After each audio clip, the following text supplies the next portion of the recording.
নমস্কার বন্ধুরা, সোমা লাইফস্টাইলে আপনাদের প্রত্যেককে স্বাগত। এই গরমে আপনারা সবাইকে কেমন আছেন? যা প্রচণ্ড গরম পড়েছে, মানুষের বাঁচা দুর্বিষহ হয়ে যাচ্ছে। বাজার থেকে একটা মাছের মাথা এনেছে বলে আপনাদের জন্য ভাবলাম আমার এই রান্নাটাকে শেয়ার করি। তো আমি এটা করছি মাছের মাথা দিয়ে মুড়ো ঘন্ট। আমি একেবারে ঘরোয়া পদ্ধতিতে আমার হাতের সামনে যা যা ছিল সেটা দিয়েই আমি করছি। এটার জন্য আমার লাগছে দুটো তেজপাতা, কিছুটা গোটা গরম মশলা, সাদা জিরে, শুকনো লঙ্কা। আর সবজিতে নিয়েছি আমি কয়েক টুকরো আলু, কিছুটা টমেটো আর কয়েক টুকরো গোটা রসুন। মশলায় নিয়েছি আদা রসুনের পেস্ট, 1 চামচ ধনে গুঁড়ো, 1 চামচ জিরে গুঁড়ো, 1 চামচ শুকনো লঙ্কা গুঁড়ো, হলুদ গুঁড়ো আন্দাজ মতো, আর গোবিন্দভোগ চাল নিয়েছি কিছুটা, নুন, চিনি সামান্য। পেঁয়াজটাকে আমি মিক্সার গ্রাইন্ডারে আধ বাটা করে নিয়েছি, আপনারা চাইলে এটাকে কুচিয়েও দিতে পারেন। আর লাগছে আমার সর্ষের তেল। আর মাছের মাথাটা আমি সামান্য নুন আর হলুদ দিয়ে ম্যারিনেট করে নিচ্ছি।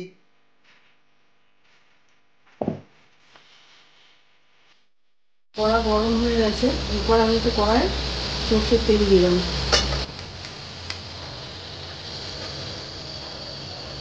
এরপর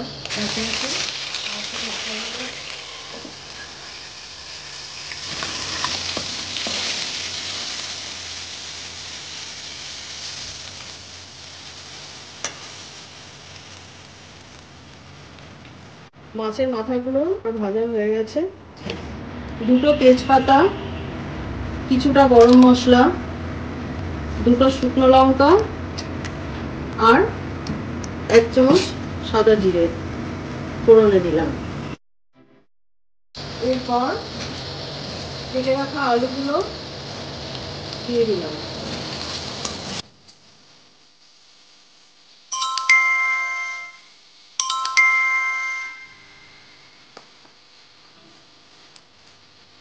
এরপর মিক্সারে করে রাখা পেঁয়াজ বাটাটা দিয়ে দিলাম।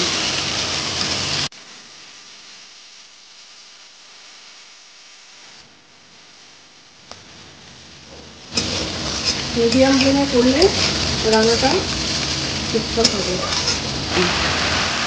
ধুয়ে রাখা গোবিন্দভোগ চালটা দিয়ে দিলাম।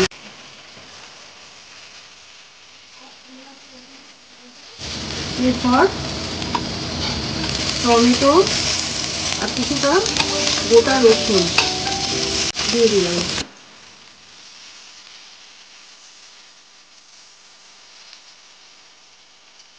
আর দিয়ে দিলাম আদা রসুনের পেস্ট, দিয়ে সামান্য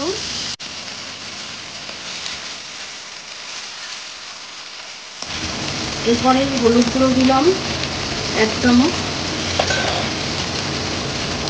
ধনে গুঁড়ো 1 চামচ, জিরে গুঁড়ো 1 চামচ,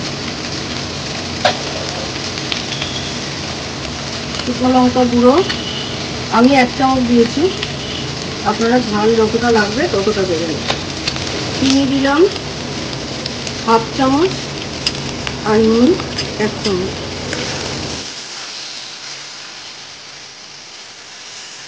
দিয়ে আর একটু গরম জল দিয়ে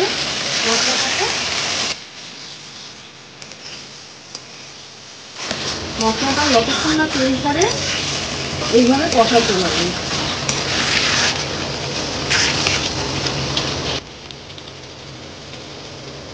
মশলাটা থেকে আমার তেল ছাড়তে শুরু করে দিয়েছে, আমি এরপরে জল দিয়ে দিলাম।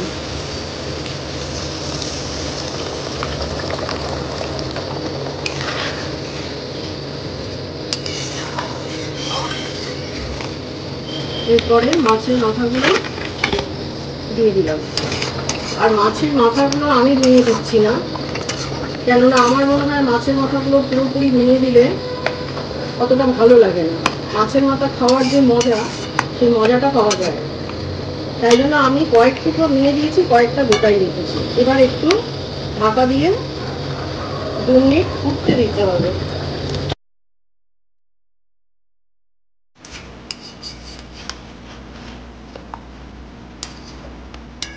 এটা হয়ে গেছে। নামানোর সময় একটু ঘি ওপর থেকে দিয়ে দিলাম, দিয়ে একটু নেড়ে দিতে হবে। আপনারা এটা গরম ভাতের সঙ্গে খেতে পারেন। ধন্যবাদ।